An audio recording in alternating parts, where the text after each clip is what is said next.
उज्जैन के लेकोड़ा स्थित अवंतिका यूनिवर्सिटी में एक अलग ही तरह का नजारा देखने को मिला। कॉलेज परिसर में चल रहे 2 दिवसीय कार्यक्रम में राहुल गांधी और नरेंद्र मोदी की उपस्थिति ने सभी को चौंका दिया, ठीक इसी तरह जैसे आप चौंक गए। चलिए हम आपको ये बताते हैं कि आखिर ऐसा क्या हुआ अवंतिका कॉलेज परिसर में।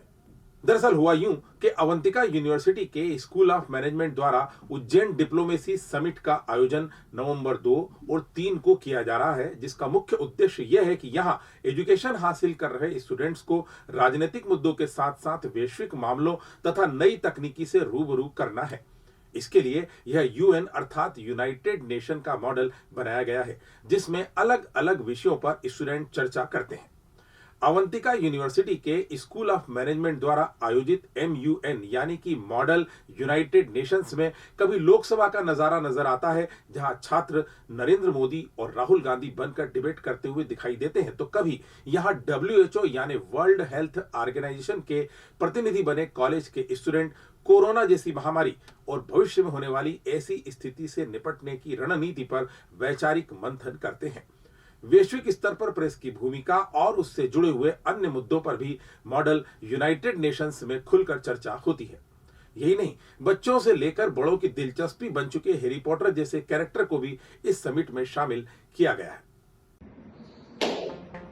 अवंतिका's मॉडल यूनाइटेड नेशंस, जो कि एक ऐसा संस्थान से जुड़ा हुआ है जो कि उज्जैन डिप्लोमेसी समिट के नाम से जाना जाता है। एक ऐसा इंस्टीट्यूशन जो कि स्टूडेंट्स को रियल यूथ की तरफ अग्रसर कर रहा है। उज्जैन डिप्लोमेसी समिट के साथ एसोसिएट में जो ये अवंतिका यूनिवर्सिटी में प्रोग्राम हो रहा है मॉडल यूनाइटेड नेशंस, इसमें 4 कमिटीज रखी गई हैं। बेसिकली पहली कमेटी जो रखी गई वो है लोकसभा, दूसरी रखी गई वो है वर्ल्ड हेल्थ ऑर्गेनाइजेशन मतलब WHO, तीसरी कमेटी रखी गई है हैरी पॉटर जो कि फिक्शनल कमेटी है, और चौथी इंटरनेशनल प्रेस। जो भी बच्चे अपनी क्रिटिकल थिंकिंग स्किल्स को, पर्सनालिटी को इंक्रीज करना चाहते हैं, वो ऐसे कार्यक्रमों में भाग लेते हैं। उज्जैन डिप्लोमेसी समिट के कुछ कार्यक्रम जैसे कि आराध्या श्रीवास्तव, आशिका सेठी, कुणाल वासवानी, अथर्व वडेरा और सुहाना जैन नाम की 5 दोस्त जो कि संस्थान के साथ अवंतिका यूनिवर्सिटी के साथ कोलैबोरेट कर ऐसे कार्यक्रमों को उज्जैन में कई बार करवाते रहते हैं और आगे भी करवाते रहेंगे, जिसमें कि बच्चों को ऑल ओवर डेवलपमेंट हो एंड सारे प्रकारों से बच्चे का मानसिक विकास हो सके। मेन पर्पस ये रहता है हमारा कि हम स्टूडेंट्स को ऐसे प्लेटफॉर्म पर ला पाए जहाँ पर वो पब्लिक स्पीकिंग करने में घबराएंगे। हम स्टूडेंट्स को ऐसे प्लेटफॉर्म पर ला पाए जहाँ पे स्टूडेंट्स कभी भी पीछे ना हटे और अपने लिए हमेशा स्टैंड लें। स्कूल्स में अक्सर हम देखते हैं कि इंटरव्यू जब फेस करने टाइम जाते हैं, जब हम स्टेज पे बोलने जाते हैं, बच्चे अक्सर डर जाते हैं, उनके पसीने छूट जाते हैं। तो इन्हीं चीज़ों पे हम काम करते हैं, बच्चों को बुलवाने का काम। जब बच्चे एक जगह शांत बैठे होते हैं ऐसी जगह पर हम उन्हें खड़ा कर उन्हें बोलने के लिए प्रेरित करते हैं और आगे बढ़ने के लिए प्रोत्साहित करते हैं। मेरा नाम आशिका सेठी है और इस MUN में मैं एज अ WHO का चेयरपर्सन रिप्रेजेंट कर रही हूँ। प्लस टू दैट अगर हम WHO की बात करें, that is health related organisation, और इसके साथ में हमको यहाँ पर जितनी भी आगे आने वाली ऐसी कोई भी डिसीजेज हो सकती है या कोई भी पेंडेमिक्स हो सकते हैं, तो उसमें हम क्या क्या प्रिवेंटिव मेजर्स ले सकते हैं, मतलब क्या क्या चीज़ें पहले से प्लान करके रख सकते हैं, जिससे कि हमें आगे कोई भी अगर सिचुएशन अराइज होती है या कोई भी दिक्कत या कोई भी आपत्ति आती है तो हम उसमें उसको सेटल आउट कर सकते हैं। प्लस अगर हम बात करें कि इसमें हम सिर्फ और सिर्फ हेल्थ से रिलेटेड चीज़ों के लिए ये एक ऑर्गेनाइजेशन है जो सेटअप हुई है वर्ल्ड लेवल पर, ग्लोबली हम इसके अंदर सारी चीज़ों को रिकॉग्नाइज करते हैं। अलग अलग कंट्रीज़ रहती है जो अपना अपना पॉइंट ऑफ व्यू रखती है, क्योंकि कुछ कंट्रीज ऐसी है जहाँ पे पॉपुलेशन बहुत ज़्यादा है, कुछ कंट्रीज ऐसी है जहाँ पे पॉपुलेशन कम है, तो वो अलग अलग सिचुएशन हो सकता है। किसी के लिए लॉकडाउन इम्प्लीमेंट करना बहुत ईजी हो सकता है, किसी के लॉकडाउन को मैनेज करना बहुत ज़्यादा टफ हो सकता है। कुछ ऐसी कंट्रीज होती है जहाँ पे टूरिस्ट बहुत ज़्यादा अट्रैक्ट होते हैं, तो वहाँ पे रोक लगाना हमारे लिए बहुत ज़्यादा डिफिकल्ट हो जाता है। कुछ ऐसी कंट्रीज होती है जहाँ पे बहुत सारे स्टूडेंट्स ज़्यादा जाते हैं पढ़ने के लिए, तो उनको उनकी कंट्रीज में वापस लेकर आने के लिए बहुत सारी दिक्कतें हमने इस वाली पेंडेमिक में फेस करी थी। बट अब हम आगे आने वाली पेंडेमिक्स में ऐसी कोई भी दिक्कत ना फेस करें, इसी के लिए हमने ये वाली जो कमेटी है उसका एजेंडा रखा है कि हम फ्यूचर में क्या क्या चीज़ें प्रिवेंटिव कर सकते हैं जिससे कि हमें कोई भी दिक्कत उस टाइम पे फेस ना करना पड़े। नमस्कार, मेरा नाम ध्रुव हुकुम खत्री है और मैं 19 वर्षीय बालक जो कि Hansraj college university of Delhi से अपनी शिक्षा ग्रहण कर रहा है। मैं इस मॉडल यूनाइटेड नेशंस में हैरी पॉटर कमेटी का एग्जीक्यूटिव बोर्ड हूँ और मेरे साथ परम डोगरे वाइस चेयर कर रहे हैं। अब सबसे पहले मैं आपको हैरी पॉटर की इम्पोर्टेंस एक MUN में समझा देता हूँ। हर MUN में कुछ कमिटीज होती है। MUN is model United Nations. जो यूनाइटेड नेशंस है उसी पैटर्न को, उसी प्रोटोकॉल को फॉलो करते हुए MUN बनाया जाता है। अब क्योंकि MUN में बच्चे रहते हैं, क्योंकि MUN में टीनेजर्स रहते हैं, तो टीनेजर्स के मोस्टली इंटरेस्टिंग टॉपिक्स जो कि जियोपॉलिटिकल हो गया या फिर पॉलिटिक्स हो गया, इससे थोड़ा सा हटके हम क्रिएटिव लिबर्टी पर आते हैं, जहां पे हम बात करते हैं Harry Potter as a fictional character के बारे में।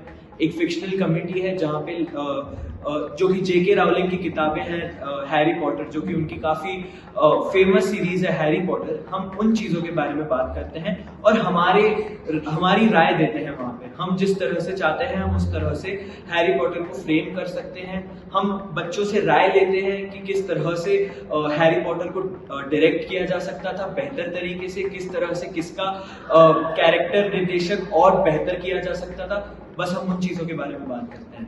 नमस्कार, मेरा नाम आराध्य श्रीवास्तव है। आज मैं यहाँ AMUN में इंटरनेशनल प्रेस कमेटी को मॉडरेट करने आया हूँ। यहाँ मैं फोटोग्राफर्स को और जर्नलिस्ट को संभालने आता हूँ। यहाँ पर हम लोग फोटोग्राफर्स और जर्नलिस्ट मिल करके दूसरी कमिटीज़ के अंदर जा करके वहाँ क्या चल रहा है, क्या नहीं चल रहा है, बच्चे कैसे काम कर रहे हैं, पूरी कॉन्फ्रेंस में क्या चल रहा है, इन सारी चीज़ों को रिपोर्ट कर करके पूरे कमेटी के और पूरी कॉन्फ्रेंस के सामने लेकर के आते हैं हमारे लेख और हमारे चित्रों के थ्रू।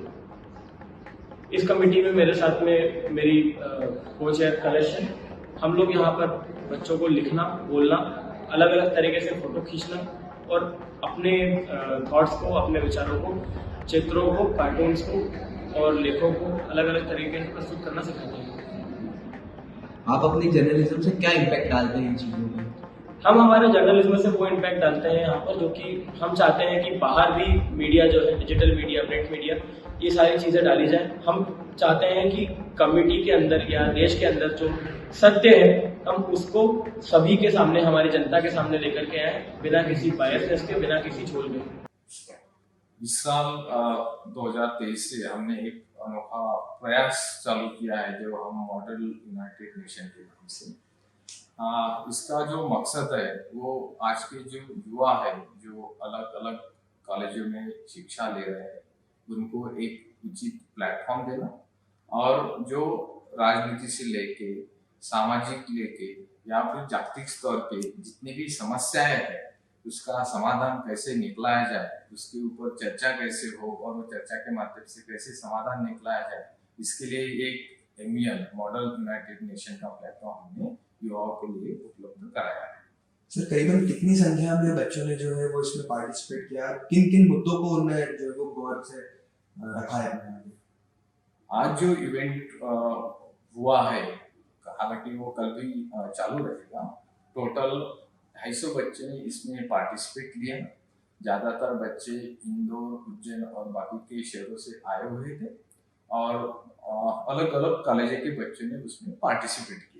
और जो आज के जागतिक स्तर के मुद्दे हैं, जैसे अभी जो पूरे वर्ल्ड में अशांतता चल रही है, वॉर चल रहे हैं, उसके बाद जो अपना प्रदूषण का मुद्दा है, पर्यावरण का मुद्दा है, उसके बाद शिक्षा को लेके, ये सारे मुद्दे आज के MUN में चर्चित हुए। Avantika university school of management की तरफ से एक ये अभिनव और अनूठा प्रयास है कि जिसमें हम संयुक्त राष्ट्र संघ और इसकी प्रतिनिधि सभाएं, इनके द्वारा जो भी प्रकल्प या क्रियाकलाप किए जाते हैं उसका एक रिप्लिका या मॉडल हम लोग यहाँ पे जो है स्टूडेंट्स के सामने प्रस्तुत करते हैं। तो सारे स्टूडेंट्स जो हैं वैश्विक समस्याएं और उनका निदान, और उसमें आपसी सहमति, डिप्लोमेसी, परिसंवाद और बहस के द्वारा अपना अपना पक्ष रखते हैं और कहीं न कहीं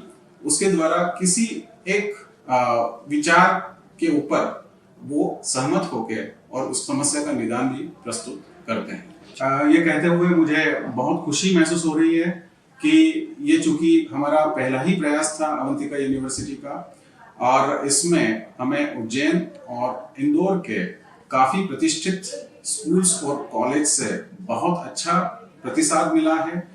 करीब करीब 125 से ज़्यादा स्कूल और कॉलेज के विद्यार्थियों ने मॉडल यूनाइटेड नेशंस के अंदर अपने डेलीगेट्स भेजे हैं, और जितने भी डेलीगेट्स आए हैं ये सभी एक रिसर्च करके आए हैं और किसी न किसी यूनाइटेड नेशन या संयुक्त राष्ट्र सभा के किसी न किसी जो अंग है उसको ये प्रतिनिधित्व प्रदान करेंगे। बेसिकली एनुअल इवेंट का जो पर्पस होता है वो इसलिए होता है कि बच्चे काफ़ी कुछ चीज़ें सीख पाए। सबसे पहली चीज़ तो उनका रिसर्च, पॉलिटिकल अफेयर्स, बाकी कंट्रीज के बारे में। दूसरी चीज़ खुद को कैसे प्रेजेंट करना है और एक डिफिकल्ट सिचुएशन में कंट्रोल करना है, वो बहुत इंपॉर्टेंट होता है। तो जैसे आपको पता है ये स्कूल ऑफ मैनेजमेंट है हमारा, तो school of management it is very important कि आप सिर्फ अपने आप को एक थ्योरेटिकल तौर पे तैयार ना करें, बट आप अपने आप को प्रोफेशनल तौर पे भी तैयार करें। उसी सोच को ध्यान में रखें ये इवेंट यहाँ पे ऑर्गेनाइज करा गया। अब अगर आप उसमें भूमिका पूछ रहे हैं तो भूमिका तो बच्चे जो करते हैं उसमें हर चीज़ हम लोग की पूरी होती है। गाइडेंस के तौर पे उनको कैसे फील्ड पे जाना है, कैसे प्रिंसिपल्स, टीचर्स, कोऑर्डिनेटर से बात करनी है, रजिस्ट्रेशन कैसे करना है, बाहर के लोग आएंगे उनसे कैसे व्यवहार रखना है, कैसे मैनेज करना है, फंड डिस्ट्रीब्यूशन कैसे करने हैं, हमारे प्लेसमेंट्स, ब्रांडिंग कैसे होनी है, और साथ में हॉस्पिटैलिटी जो बहुत बड़ा बात है किसी भी मैनेजमेंट प्रोफेशनल के लिए, ये सारी चीज़ें जो भी हैं वो मैनेज करी गई हैं। And I have been the faculty coordinator for this event. इस event के लिए faculty coordinator रही हूँ, तो almost everything has been done under supervision and various committees have been decided for that. इस तरीके से हमने इस पर काम करा है। ये हमारा सौभाग्य है कि हम इस मॉडल यूनाइटेड नेशंस का प्रयोजन हमारे यहाँ पहली बार कर रहे हैं और काफ़ी उत्साहवर्धक लोगों का इसमें सहयोग मिला है। काफ़ी सारे हमारे विश्वविद्यालय के बच्चे और काफ़ी सारे बाहर के इंस्टीट्यूट्स के बच्चे भी इसमें सहभागी हो चुके हैं। ये पहली बार है, लेकिन अगर देखें तो युवा ही संसार का भविष्य है और उस हिसाब से अगर इनको वो एक्सपोजर मिला तो वो आगे जाके और काफ़ी कुछ अच्छे कंस्ट्रक्टिव काम कर सकते हैं। तो ये तो शुरुआत है। हम चाहते हैं कि इस 2 दिन में उनको जो भी अलग अलग इस पे एक्सपोजर मिलेगा उसको वो 2 दिन के लिए सीमित ना रखें, उसको आगे ले जाए और ये एक मूवमेंट बन जाए फ्यूचर में, तो उससे वो आगे जाके और भी कुछ वास्तविक जीवन में इसका इस्तेमाल कर सकेंगे, ना कि केवल शैक्षणिक क्षेत्र में उसको सीमित रखें।